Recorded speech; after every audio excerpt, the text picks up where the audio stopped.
Martha was a lonely old woman who lived alone in her farmhouse in the woods. She had no one in her life except for her pet dog named Toby, who would always stay by her side. Martha loved animals and dreamed of having a big family to take care of, but she was getting too old to have children, so she never did. But her wish was about to come true in the most unexpected way possible. One evening, while Martha was sitting by the window drinking tea, she saw something that made her blood freeze. It was two baby Bigfoots who were caught in the pouring rain. They were soaked, freezing, and didn't know what to do. Without thinking twice, Martha grabbed her umbrella and went out into the storm to help them. The moment the Bigfoots saw Martha, they started crying and screaming, begging her to save them. "Please, kind lady, please save us," they cried. Martha felt sorry for them and told them not to worry. "Don't cry, little ones. I'll take care of you," she said. And so she took them back home and wrapped them in warm blankets. When they were all cozy, the Bigfoots introduced themselves. "My name is Frank, and this is my brother Tom," said one of them. "We got separated from our family and got lost in the forest. We were playing hide and seek, and then it started raining so hard that we couldn't find our way back home," they explained. Martha felt bad for them and told them it wasn't their fault. "It's all right, you're safe now. Just stay here until the storm passes, and then you can go back to your family," she said. As soon as she finished talking, Frank and Tom fell asleep. Martha watched over them for a while, making sure they were comfortable and warm. Then she went to check on her dog, Toby, who had taken a liking to the Bigfoots right away. He licked their faces and wagged his tail, happy to have new friends to play with. Martha smiled at the sight. Maybe she wasn't so lonely anymore. The next morning, when Frank and Tom woke up, they felt better. The storm had passed, and the sun was shining through the window. They thanked Martha for taking care of them and told her they were ready to go home. "Thank you for saving us, kind lady. We will never forget what you've done for us," they said. And with that, they opened the front door and went outside. At first, they were hesitant. They didn't know where to go or how to find their family. But then they started walking in the direction of the forest, and soon enough, they saw a group of Bigfoots waving at them from afar. "Frank, Tom," they screamed. The two Bigfoots ran as fast as they could towards their family, who were so happy to see them again. They hugged each other tightly and thanked Martha for bringing their children back safe and sound. "We were so worried when they didn't come back last night. We searched everywhere for them, but couldn't find them anywhere. Thank you for taking care of them, kind lady. You are a true hero," said the Bigfoot mother.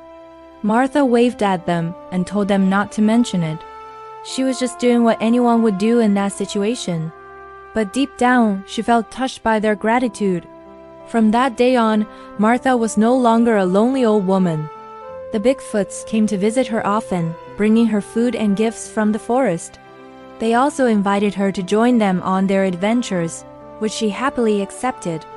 Martha was so happy to finally have a family of her own, even if they weren't related by blood. One day, while Martha was playing with the Bigfoot children in the forest, she heard a loud noise coming from behind a tree. She peeked around the trunk and couldn't believe what she was seeing. It was a group of poachers with guns aiming at the Bigfoots. "Run, everyone run," she screamed. The Bigfoots panicked and started running in different directions, but the poachers were fast and were about to catch up to them. Martha knew she had to do something to help. So she picked up a nearby rock and threw it as hard as she could at the poachers. The rock hit one of them in the head and he fell to the ground.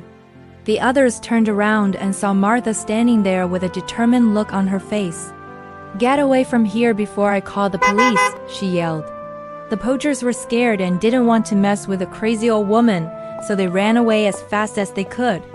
Martha ran to the Bigfoots and made sure they were okay. They were scared and shaken, but no one was hurt.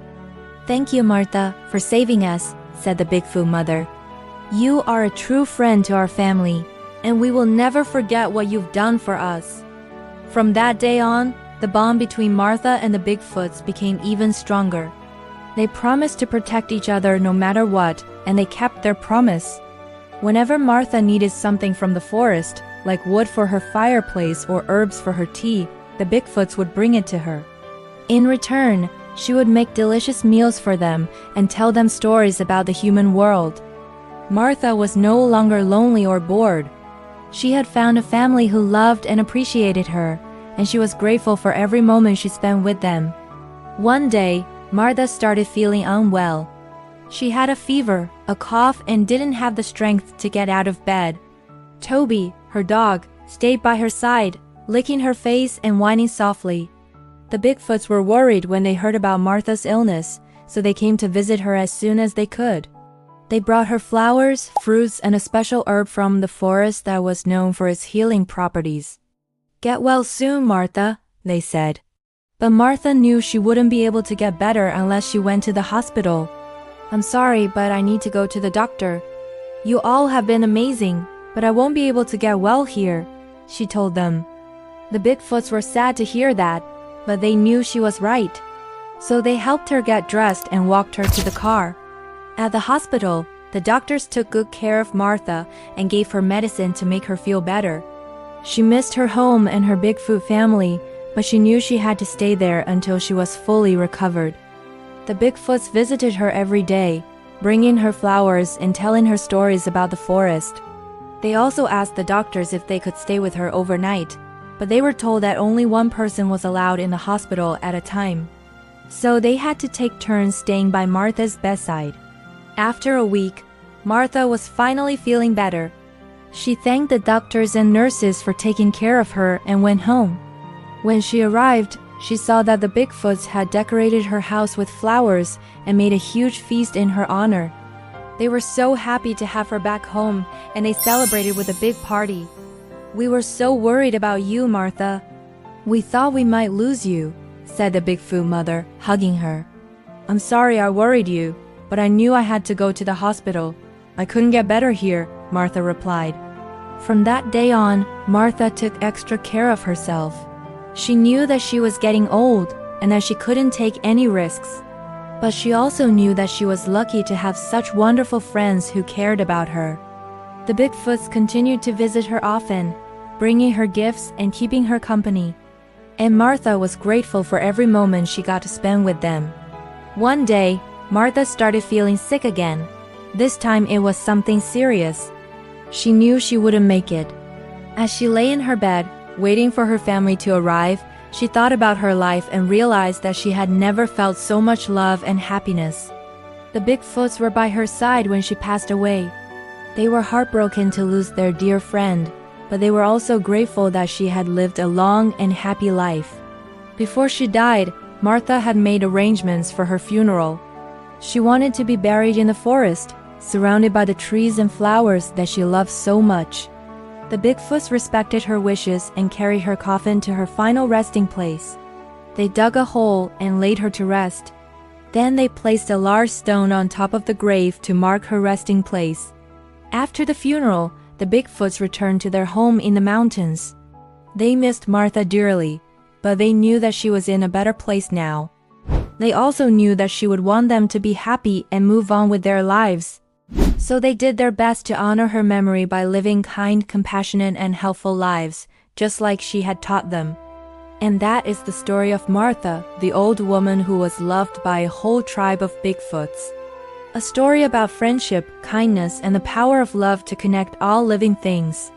May we all be inspired by Martha's example to treat all beings with respect and compassion, regardless of their size, shape, or beliefs. For in doing so, we will create a better world for ourselves and for all those around us.